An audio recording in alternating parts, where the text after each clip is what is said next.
So Molly, when we listen to that call, like you see Lindsay shoot this guy, right? I had no idea where he was at because I lost sight of him. I never left the driver's seat. It was about to, but that's when Cheryl came in. And all I could hear, I kept looking, like I'm on the phone with 911. I'm looking back. I just continue to hear gunshots. There's no way that he can survive that. And so I was actually getting ready to get out of the car and to go try and help him or find him, wherever he was at. And I remember having my hand like on the handle to get out. And that's when Cheryl came up the passenger side of the car and came around the front. And in that instant, that's where you hear me screaming on the 911 call. It's his ex-wife, because as soon as I saw her, I mean, she did have sunglasses and everything on, but I knew who she was. And I was just like, you have got to be kidding me. I remember I was just like pleading with her, like, Cheryl, no, like, do not do this. And I remember thinking, like, there's no way she can do this. Like, I'm a mom. Like, you can't, like, is she actually gonna like kill me? But then I kind of was like, well, she's always hated me. She probably is.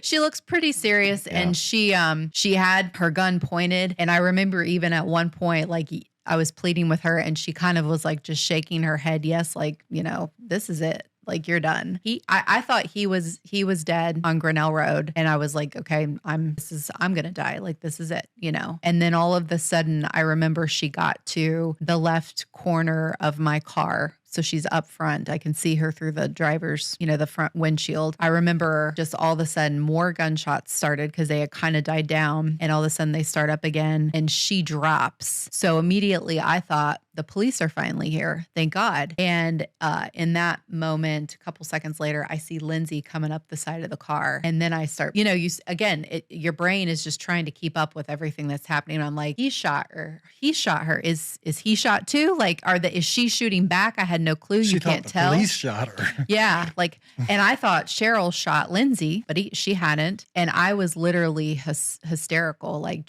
I remember when she finally was down, he opened the door and I was just beside myself. And he's like, it's over. Like, it's okay. It's over. It's over. And she was laying right there by my door and I could hear her taking her last breaths. And I was so petrified. You kind of have like this, the guy that in the movie, the bad guy that you think is dead, but he's not. And then all of a sudden I just was like, she's going to get back up and start shooting again. And I was like, I want out. I want away. And so I remember he was like saying it's over.